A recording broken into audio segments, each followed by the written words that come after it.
Bonsoir à toutes et à tous, c'est parti pour 30 minutes sur 8 Mont-Blanc, accès direct. Information découverte en Savoie Mont-Blanc, je suis ravi de vous accueillir sur ce plateau. Accès direct, je vous rappelle, c'est aussi une émission interactive. Vous avez la possibilité, on attend d'ailleurs vos questions avec impatience, vos questions, vos commentaires sur cette émission avec le hashtag Accès direct. Rendez-vous sur notre page Facebook. Au programme de ce jeudi soir, nous parlerons de Cagnotte, une plateforme participative immobilière avec Mathilde Roux-Décima. Laura et Marie Giacchiero viendront nous présenter leur site internet lacharrette.org. Et en fin d'émission, on parlera de la série Reine des Neiges qui est diffusée sur notre antenne avec Jean-Guillaume Charrier, son réalisateur, et Seiko Fukuoka, championne du monde de parapente. Salut Fanette. Alors dans le journal ce soir, on fera le point sur l'audience du chasseur suisse qui avait abattu 4 ânes dans les Bauges, c'était au mois de septembre, une affaire qui avait beaucoup choqué. Oui, voilà, ça avait beaucoup ému dans les Bauges et plus largement. Effectivement, les 4 ânes, là, on voit un rassemblement qui avait eu lieu peu de temps après le drame à Harit. Et donc, ce matin, audience, l'éleveuse était présente, les représentants des chasseurs aussi, parce qu'ils sont également portés civils. Le chasseur était là également. Donc, le verdict a été mis en délibéré. Mais en tout cas, on fera le point, on entendra l'avocate de l'éleveuse. Et puis, le col du Galibier n'a toujours pas rouvert. C'est le cas de plusieurs cols dans les montagnes. Oui, c'est dû aux fortes chutes de neige. Voilà, cet hiver normal finalement avec de la neige. On avait perdu l'habitude en fait d'avoir un hiver normal. On voit là les images de Guillaume Vuitton, des images assez impressionnantes parce qu'effectivement il y a des quantités de neige colossales à déneiger. Donc l'ouverture d'école a pris du retard. Donc lui il a été au niveau des derniers lacets du Galibier pour voir un petit peu comment l'équipe travaille. C'est assez impressionnant. Merci Fanette, à tout à l'heure. À tout à l'heure. Allez, on passe à notre première rubrique, l'invité du jour.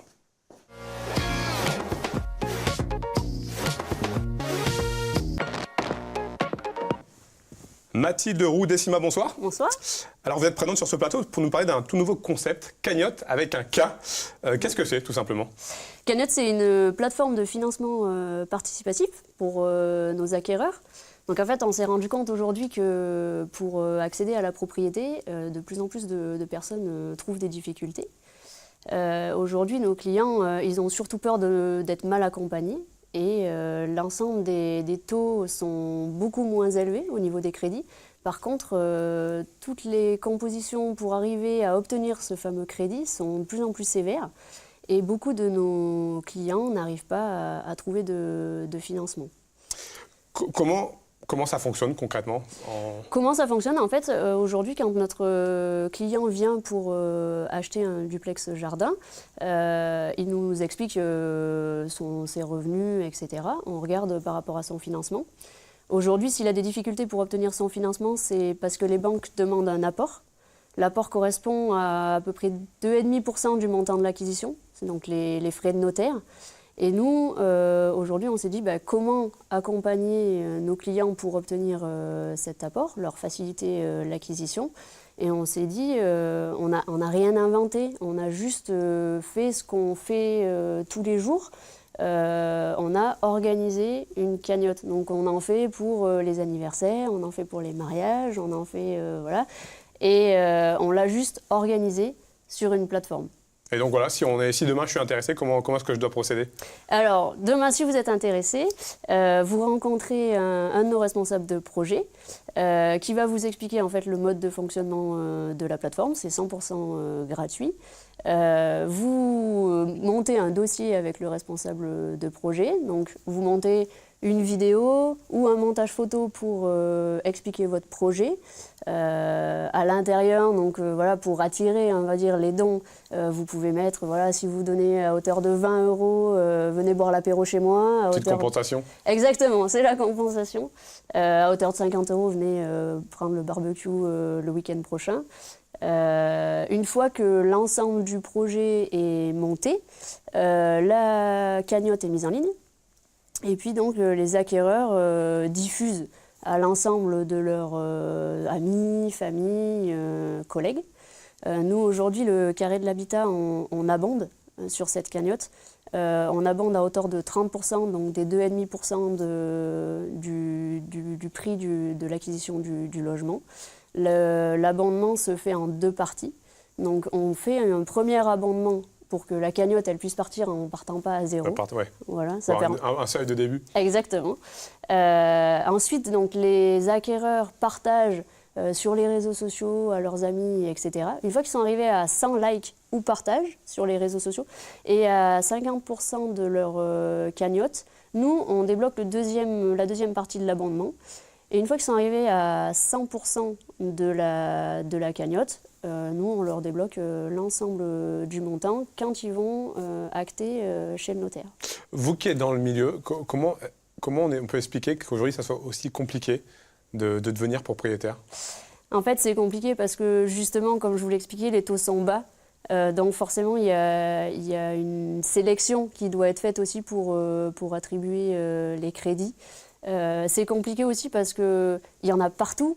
Il y a énormément de concurrence aussi sur les secteurs et les prix sont très élevés, surtout sur le bassin annécien et sur le bassin lémanique. Et clairement, pas tout le monde est capable d'acquérir un logement.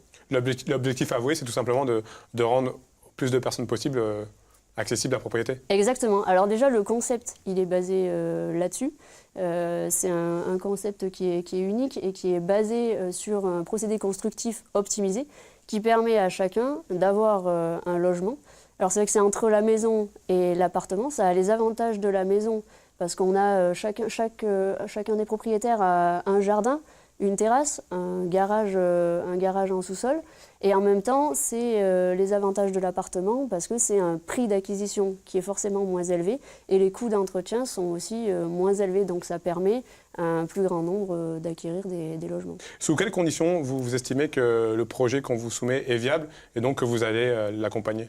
Pour la cagnotte ? Voilà. En fait, aujourd'hui, c'est forcément viable. C'est-à-dire qu'à partir du moment où les clients ils mettent leur énergie et ils mettent toute leur bonne volonté, c'est forcément viable parce que ça marche complètement. Il y a plein de personnes abondent sur la cagnotte. Et donc, voilà, on n'a pas forcément de critères de base. Il y a même des personnes qui peuvent avoir déjà l'apport et qu'on va aider à avoir une plus jolie cuisine ou à avoir un aménagement d'un dressing ou à avoir des choses comme ça. Donc il n'y a pas de critères spécifiques d'entrée. La cagnotte, elle s'étire sur une durée précise? C'est une durée d'1 mois. Après, justement, par rapport à l'investissement que peuvent avoir nos clients, si jamais voilà, on n'a pas atteint les 100% de la cagnotte, on leur donne 15 jours supplémentaires pour l'atteindre. Donc ça peut aller jusqu'à 45 jours. Et une fois que la collecte est terminée, qu'est-ce qui se passe au niveau de l'accompagnement? Et alors, une fois que la cagnotte est terminée, au niveau de l'accompagnement, donc il peut y avoir plusieurs accompagnements. Soit les clients vont voir leur banque et leur disent, ben voilà, on a l'apport que vous nous demandiez, on l'a, et donc on rentre dans un circuit classique d'obtention d'un crédit. Soit les personnes n'arrivent pas, en allant voir leur banque, à obtenir ce crédit. Et nous, on a un courtier en interne, donc c'est Plurifinance, qui nous accompagnent pour avoir des taux préférentiels et qui ont des partenariats avec des banques locales et qui arrivent en général à trouver des financements, même pour les clients où c'est plus compliqué. J'imagine, je pose la question, au sein de l'agence, vous êtes satisfait depuis que ça a été mis en place par les quelques retours que vous avez eus, les projets que vous avez réussi à porter? Alors clairement oui, et en plus on a plein de clients, enfin tous nos clients qui ont participé à Cagnotte ont vraiment joué le jeu et ça a vraiment fonctionné et il y en a plein voilà, qui en font de la publicité parce que voilà, c'est clairement un concept qui est top pour les primo-accédants. Et puis c'est dans l'air du temps parce que voilà, les réseaux sociaux, tout le monde est dessus, etc. Et puis aussi le crowdfunding, ce financement participatif, c'est quelque chose qui est vraiment dans la tendance. On se rend compte que ça touche quasiment tous les domaines, et même l'immobilier. Complètement. Après, nous, on est les premiers à avoir mis en place cette plateforme. On a aujourd'hui un autre promoteur qui a mis ça en place. Voilà, oui, c'est complètement... notre cible, c'est les primo-accédants. On a la chance d'accompagner 70% de jeunes accédants à la propriété. Donc c'est complètement en phase avec nos clients. Une dernière chose, un rendez-vous important pour vous, 30 mai? Oui, le 30 mai. On fait une soirée notoriété au rooftop du Moon à Annecy. En fait, on a voulu cette soirée à notre image. Aujourd'hui, voilà, on est une équipe jeune, dynamique. On a un concept qui est innovant. Et voilà, l'objectif, c'était de faire une soirée réseau, mais basée sur les affinités et quelque chose de décontracté et de sympa.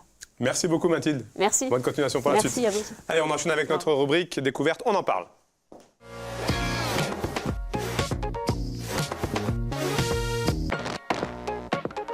Je reçois 2 sœurs, Laura et Marie. Alors, je vais essayer de ne pas écorcher. Giacherio, c'est ça? Giacherio, presque ça. Donc, vous êtes auto-entrepreneur ou quoi? Non, Non, on est une société. Société. Ouais. Vous êtes lancé dans un site de covoiturage, mais un site de covoiturage un petit peu particulier. Oui. En fait, c'est du covoiturage entre producteurs. L'idée, c'est de faire un peu du covoiturage de produits locaux. Donc, il y a pas mal de monde qui nous appelle le Blablacar des producteurs. Donc, c'est un peu ça. En fait, c'est un site qui sert à faire se rencontrer les producteurs qui ont de la place dans leur véhicule et d'autres producteurs qui souhaitent faire livrer des produits mais qui ne peuvent pas forcément se déplacer. Donc, optimiser un petit peu toutes les livraisons qui sont faites par les producteurs dans les circuits courts. Comment c'est venu? C'est du vécu, j'imagine? Alors non, nous on n'est pas du tout producteurs. Enfin, quand je dis du vécu, c'est des situations que vous avez vécues, le fait de... Oui, en fait on est des consommatrices et comme 8 Français sur 10, on essaye de consommer plus local et on se rend compte que c'est contraignant. Où qu'on soit en France, en fait, Laura est à Paris et c'est contraignant, moi je suis en Haute-Savoie, c'est contraignant ou c'est cher. Et en creusant un petit peu, on s'est rendu compte que le gros frein c'était la logistique, que c'était une logistique très compliquée, très peu optimisée. Et que du coup, voilà, tant qu'il n'y aurait pas une bonne logistique pour les circuits courts, consommer local, ce serait compliqué ou cher. Donc voilà, on a essayé de réfléchir et de voir un petit peu si on pouvait amener quelque chose à ce problème-là. Et on en est venu à trouver cette idée du covoiturage qui correspondait exactement à l'esprit en fait, du circuit court, de par sa flexibilité. Son prix attractif, c'est assez peu cher en fait par rapport aux autres solutions et c'est très voilà, ça offre une flexibilité totale aux gens. Justement, le fait d'avoir misé sur le covoiturage, qui est, on peut le dire, la tendance, qui a vraiment le vent en poupe, c'est ce qui vous a, comment dire, influencé? C'est pas que ce soit que ça ait le vent en poupe qui nous a influencé. C'est ce qui vous a semblé le système le plus adapté? Voilà, exactement. Ça nous a semblé être le plus pertinent. En fait, on s'est aperçu que déjà, certains producteurs covoituraient déjà avec soit des familiaux, soit des voisins, etc. Donc c'était une pratique qui était développée à la marge, on va dire. Et on s'est dit, mais en fait, effectivement, les outils du numérique peuvent vraiment nous permettre de leur offrir beaucoup plus d'opportunités. C'est-à-dire d'avoir vraiment une information plus complète sur qui en fait se déplace, quand, avec quelle place, etc. Et comme le disait Marie, ça correspond vraiment à l'esprit du circuit court. Les circuits courts, en fait, c'est assez compliqué parce qu'il n'y a pas deux producteurs qui livrent de la même façon les mêmes produits, dans les mêmes genres de conditionnement, etc. Donc, ça nécessite beaucoup de flexibilité. Et c'est vrai que le collaboratif et le covoiturage, ça permet vraiment ça. C'est-à-dire que c'est entre eux, ils peuvent discuter, ils peuvent donner leurs critères de déplacement chacun.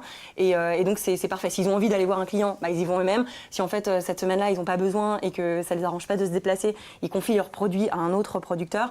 Donc, c'est absolument parfait dans toutes les situations. En fait. Et puis il y a aussi une démarche qui s'accorde totalement avec le circuit court, c'est une démarche éco-responsable. Exactement. Forcément. Exactement. En fait, c'est la critique qui est faite souvent au circuit court, c'est que en fait, le bilan carbone des circuits courts est très mauvais parce qu'effectivement, ils se déplacent pour chaque livraison, à chaque épicerie, ils se déplacent avec un véhicule qui n'est pas optimisé. Donc au final, les circuits courts ont un bilan carbone moins bon que les circuits longs, ce qui est quand même terrible. Et du coup, là, effectivement, on évite ça aussi. Et évidemment, ils ont en fait des trajets qui sont très communs. En fait, les zones de production sont souvent les mêmes et les zones de consommation sont souvent les mêmes. Donc en fait, les trajets entre les deux sont souvent communs à beaucoup de producteurs. Alors comment est-ce que ça fonctionne concrètement? On va sur le site? Alors on va sur le site. Pour l'instant, c'est un site vraiment très simple d'annonce en fait. Donc on y va, on poste un trajet qui nous intéresse ou qu'on effectue ou qu'on voudrait voir quelqu'un effectuer.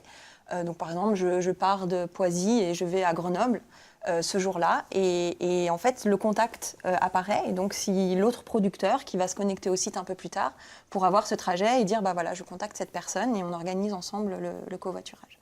À quel type de producteur la Charrette s'adresse-t-elle?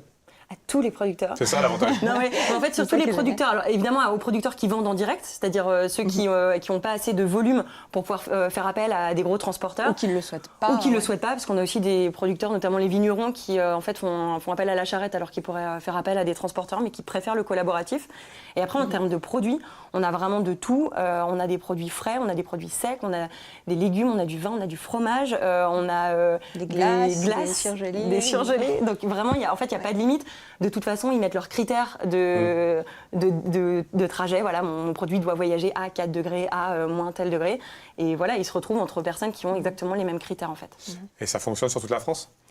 Alors, on a commencé à le développer en Rhône-Alpes. C'est vrai qu'on a des zones en France ailleurs où ça commence à se développer, mais c'est vrai que ça demande quand même beaucoup d'investissement, de temps pour trouver des producteurs qui, voilà, il faut un maillage quand même assez serré. Donc, pour l'instant, c'est Rhône-Alpes. On s'est concentré.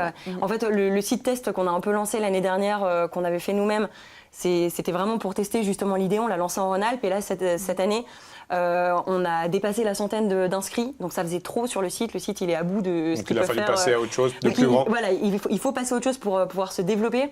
Et donc là, on vient de finir une campagne de financement participatif, justement. Dans l'air du temps. Voilà, On peut plus s'en exactement. passer aujourd'hui. On surfe sur tous les... On peut s'en passer, mais c'est quand même compliqué. Ça offre quand même C'est beaucoup super, d'opportunités. Quoi. Ça permet offre, vraiment d'avoir un financement à un stade de l'entreprise où nous, on n'avait pas encore de revenus, on n'avait plus de financement propre parce qu'on avait déjà bien financé le démarrage du projet. Et donc, ça nous a vraiment permis d'avoir l'argent pour pouvoir faire justement ce site qui sortira en septembre. Et qui sera un site qui sera du coup beaucoup plus abouti, qu'on a fait aussi sur la base des retours qu'on a eu des centaines de producteurs avec qui on a discuté l'année dernière. Donc il aura des fonctionnalités qu'on nous a demandées en fait, de l'assurance, du paiement en ligne, du partage de frais, etc.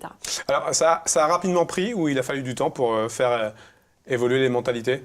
Les deux, parce qu'en fait on Un a peu les tout de deux, suite eu des gens qui étaient très enthousiastes. En fait, globalement, l'accueil est très très bon. La plupart des gens sont très enthousiastes. Après, Voilà. c'est vrai qu'entre être très enthousiaste et utiliser le s'inscrire. service, Il y a il se passe un pas à un peu faire. quelque chose. Oui, Il y voilà. a quand même Donc, il y a un quand vrai même changement d'usage vrai- à opérer parce qu'ils disent c'est une bonne idée, mais ça implique quand même pour les producteurs qui là s'organisent De différemment. changer complètement même les si habitudes. c'est- Voilà, de changer, de se dire ok, là en fait au lieu d'y aller moi-même, je vais vraiment aller sur la charrette, je vais essayer de trouver un autre trajet. Donc Et ça, mais c'est un peu notre travail de les accompagner et de les sensibiliser aussi à des choses sur lesquelles ils ne sont pas sensibles, comme le prix d'un voyage en fait. Enfin, le prix d'un trajet est souvent très opaque parce qu'ils prennent leur voiture avec laquelle ils emmènent aussi les enfants au travail, etc. Donc c'est pas forcément un coût qu'ils connaissent. Donc c'est à nous aussi de rendre tout ça plus visible pour les amener vers cette solution qui est quand même idéale. Quoi. Quels sont les retours que vous avez jusqu'à présent?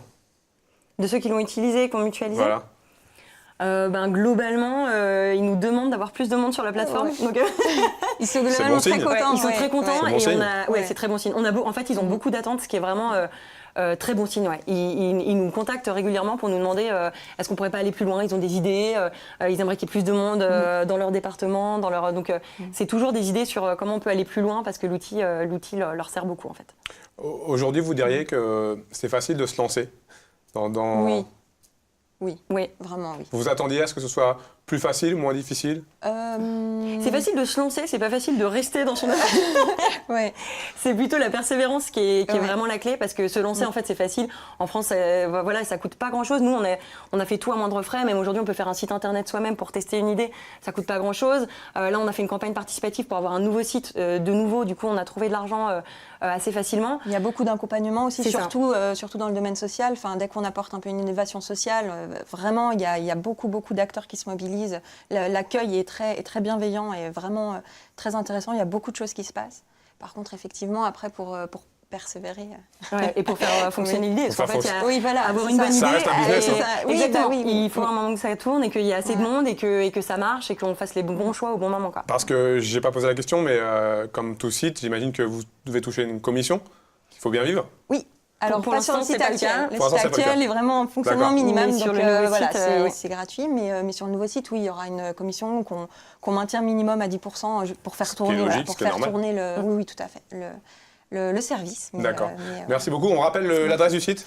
Lacharrette.org. D'accord. Bravo en tout cas. Merci. Bon courage Merci pour la beaucoup. suite. Merci. Bonne journée. Je vous invite à rejoindre la régie. Pour patienter, on va regarder un reportage de Fanette de Buisson avec un nouveau festival qui va être lancé cet été. Un festival qui succède à Déambule. Du côté d'Annecy, ça c'est un festival qui s'appelle Annecy Paysage. Je vous propose de regarder le sujet de Fanette de Buisson. C'est un potager un peu particulier qui germe au cœur de la ville. Un potager ouvert, libre de cueillette. Ce mandala de 500 mètres carrés et quelques 2000 plants est en cours de création dans le parc Charles Bosson. Le collectif Culture Urbaine s'est fait une spécialité de l'agriculture en ville. Pour l'instant, comme vous le voyez, on a les plantes qui sont en godet. C'est près de 2000 plants de légumes, de plantes vivaces à fleurs comestibles, de plantes aromatiques, avec justement l'idée de créer un potager.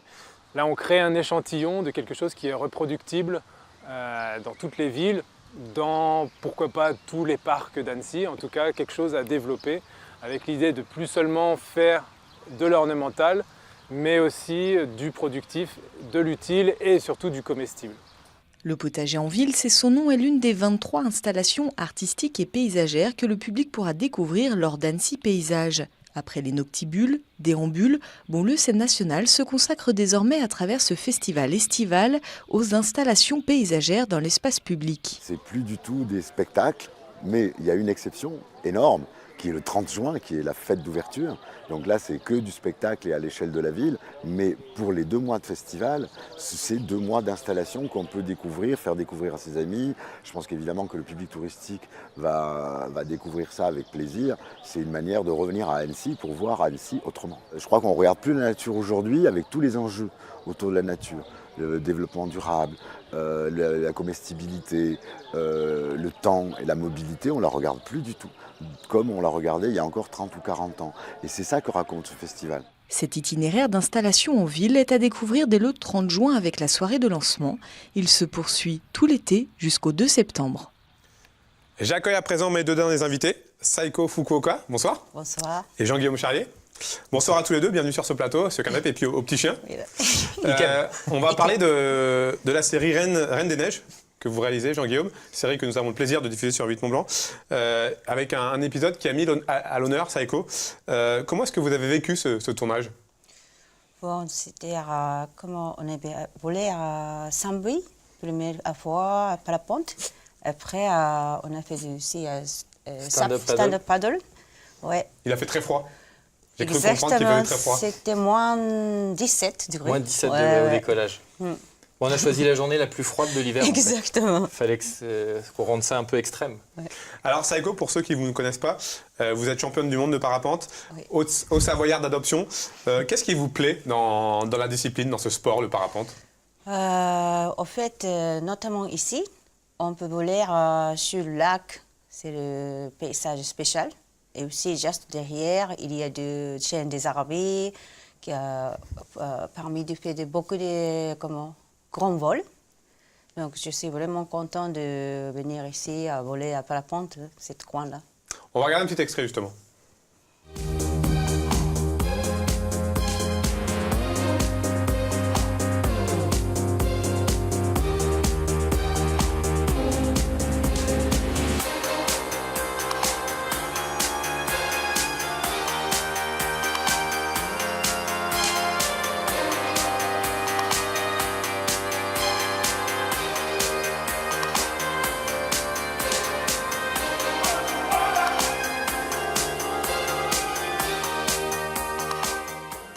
On le voit, ça rend pas mal ces conditions extrêmes finalement.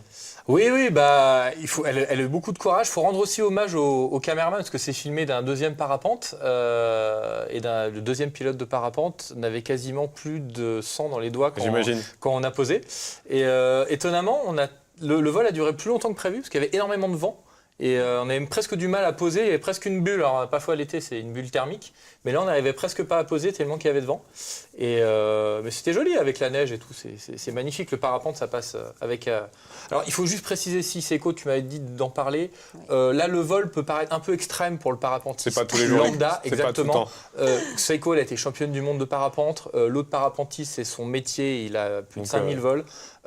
À réserver aux professionnels. On ne va pas se balancer quand il y a du vent et de la neige du haut de la Sambuie. Voilà. Jean-Guillaume, Saiko, c'est une parfaite ambassadrice pour le territoire des sources du lac d'Annecy. Oui, elle va tenter notamment, parce qu'il faut dire que Saiko a plusieurs records du monde à son actif, notamment le record de la plus longue distance parcourue en parapente. Tu pourras peut-être nous raconter une petite anecdote. Elle est partie de Paris et elle a volé jusqu'en Normandie en parapente. Ça représente combien de temps, ça? C'était à 10 heures de temps. 10 heures. 9 heures et demie, je crois que 9 heures et demie. Et puis 330 km de vol. Ah oui. Oui. Et cet été, tu vas tenter, tu vas essayer. C'est pour ça aussi qu'elle est à la Sambuie, c'est que l'aérologie est vraiment excellente pour vous, pour les longues distances. Oui, par contre, c'est le Saint-Brie, c'est une station de ski. Et aussi, on peut voler décollage, ça c'est 1850. Donc c'est vraiment hors, contre hauteur de là-bas. Donc on peut voler le matin à bonne heure. C'est déjà 1800, c'est vraiment hors. Donc on peut voler à bonne heure. Après, ça veut dire qu'on peut voler plus long. Donc je vais attaquer du record pour les plus longs possible de la montagne. Et là, ça c'est prévu quand, cette tentative? Plutôt possible. Plutôt possible. Peut-être D'accord. demain. Ah oui, effectivement. Ça dépend de la météo. Ça dépend de la météo, Ce qu'il forcément. faut dire, c'est qu'à la Sambie, il y a un télésiège qui fonctionne l'été. Donc pour les parapentistes, c'est génial. On n'a pas besoin de laisser la voiture ou on peut monter en parapente. Donc c'est en télésiège, pardon. Donc c'est assez éco-responsable, c'est sympa. Comment est-ce que vous avez atterri, c'est le mot, en Haute-Savoie, qui est assez éloigné, on va dire, du Japon, à première vue? C'est vrai que c'est loin. Mais en fait, Haute-Savoie, Savoie, on peut poser à partout. Mais au Japon, normalement, beaucoup de sites interdits de poser. Donc pour moi, c'est paradis. Qu'est-ce que vous avez cherché à démontrer sur la personnalité de Seiko dans cette émission, dans ce documentaire? Quand on la voit comme ça, elle est toute jolie, toute pimpante, toute calme, on a du mal à croire. Parce que Seiko, là, de ce qu'on voit en vol, maintenant, elle fait des compétitions de longue distance, mais elle vient du freestyle, du parapente, de l'accro. Oui, c'est ça. Donc réaliser des figures assez extrêmes en l'air. Et si on regarde le documentaire, on se rend compte que tous les témoignages des personnes qui parlent d'elle parlent d'une personne qui pousse son niveau de pilotage très loin, assez extrême. C'est-à-dire qu'elle va, il y a une phrase assez culte, elle va là où les autres ne vont pas. Et quand on la regarde comme ça, on n'a pas forcément l'impression que c'est une pilote de parapente extrême. Et pour avoir volé avec elle, je peux vous dire Vous confirmez? Je confirme, je valide. En étant en confiance. Quand on voit un petit peu les images, là, on se rend compte que cette série de portraits, c'est avant tout du plaisir pour vous? Ah oui, oui, bien sûr. Égoïstement, c'est du plaisir. Même si les journées de tournage qu'on a fait ensemble, il faut dire que le soir, les ongelées, elles ont duré un moment. Non, l'idée, c'était avant tout de mettre les athlètes féminines en avant, de montrer que dans notre territoire, dans les deux Savoies et sur la Suisse, on avait des ambassadrices formidables et des personnalités très, très riches. Effectivement, par contre, je me plains pas. Je préfère 1000 fois voler, même s'il fait moins 17, qu'être coincé derrière un bureau, c'est sûr. C'était une belle expérience, le fait de pouvoir de faire ce reportage avec Jean-Guillaume? Oui, c'était nickel, parce que c'était des fois, comme les conditions, c'est pas parfait pour le voler, quand même on pouvait voler, si c'était bon paysage. Ouais. Et puis on a essayé autre activité, stand-up paddle. Ouais. C'était super, il y avait personne sur le lac. C'est vrai que c'est super. Alors le paddle l'hiver, ça peut paraître saugrenu. On est tranquille. Mais au final, on peut vraiment en faire. Le lac, il est plat, mais comme jamais. Il n'y a aucun bateau, c'est interdit au niveau des sources, il n'y a pas de bateau à moteur. Et je vous avoue que faire un peu de paddle, qui est accessible à tout le monde, dans les sources, avec la tournette enneigée, les dents de l'enfant, c'est fabuleux, quoi. Ça vaut toutes les séances de yoga du monde. Ouais, c'était super. Est-ce que vous, les parapentistes, vous souffrez d'un manque de notoriété? C'est quoi notoriété? De reconnaissance. De reconnaissance de la part du grand public? Oui. C'est un sport qui est encore confidentiel ou ça commence à... En tout cas en France. En France, je crois que plutôt beaucoup de monde qui fait du parapente contre au Japon. Parce que c'est la montagne, il y a plein de montagnes aussi. Comme je vous ai dit, qu'il y a plein d'endroits où on peut poser. Mais par contre, au Japon, c'est plus difficile. Donc, il y a moins de monde. D'accord. Jean-Guillaume, une dernière chose. Prochain épisode de Reine des Neiges, 19 juin sur 8 Mont-Blanc, avec là aussi une grande championne, Nelly Moine-Locose. On restera dans la neige, mais sur la terre ferme. Ce sera Nelly Moine-Locose, la championne de border cross, de snowboard, qui revient des Jeux Olympiques. Et là, on l'a sortie de parcours de border. On a été descendre la mer de glace, la Vallée Blanche à Chamonix, et on a eu des conditions exceptionnelles. Et Nelly, à l'image de Seiko, une personnalité assez incroyable. On a fait de l'escalade, on a fait plein de choses avec elle et je pense qu'en regardant, on a envie d'aller faire leur métier un peu. Quoi. Oui, complètement. Et lui, il vole super bien aussi. Hein. Ouais. Je vous avais vu, il est nickel. Il a l'air bien en tout cas. Il est meilleur pilote que moi, lui. Donc on redit diffusion le 19 juin prochain sur avec Nelly Chamonix, Vallée Blanche. Merci beaucoup, merci à vous. Merci à tous. Je vous invite à rejoindre la régie. Je ne sais pas si Fanette me rejoint sur le... Elle arrive. Évidemment sur ce plateau. Je te rejoins, Sébastien. Pour le rappel des titres, alors Fanette, on va parler d'une affaire qui avait beaucoup ému en septembre dernier. 4 ânes abattus du côté de Harit, dans les Bauges. Oui, tout à fait. Et donc, il y avait l'audience ce matin au tribunal de Chambéry. Donc là, les images qu'on voit, ce sont des images du rassemblement de soutien qui avait eu lieu en septembre dernier. Donc ce matin, il y avait l'éleveuse, évidemment, son avocate, mais aussi des représentants des chasseurs qui se sont portés partie civile. Le chasseur était également présent. Le verdict a été mis en délibéré au 28 juin prochain. Donc on entendra l'avocate. Et puis, on l'a déjà évoqué dans Accès Direct, notamment dans les revues de presse, l'école de montagne qui met un petit peu de temps à rouvrir. Voilà, il y a un peu de retard parce que vu les quantités de neige, on en a là l'image. Ça nécessite beaucoup de travail tout simplement pour retrouver la route en fait sous la neige. C'est vrai qu'il y a des photos impressionnantes. Oui, il y a des photos. On voit les gens qui lèvent la main, il y a encore 2-3 mètres au-dessus. C'est ça. Donc du coup, c'est Guillaume Vuitton qui a été fait un tour au niveau du col du Galibier. Merci beaucoup Fred, on se retrouve dans quelques minutes après cette émission. C'est fini pour aujourd'hui. Je vous donne rendez-vous demain, vendredi, pour la dernière de la semaine. On reviendra notamment sur les 10 ans du drame d'Allinges avec Patrick Battendier de l'association. Merci à toute l'équipe en régie, merci à vous pour votre fidélité à nos programmes. Passez une très belle soirée sur 8 Mont Blanc. Bye bye.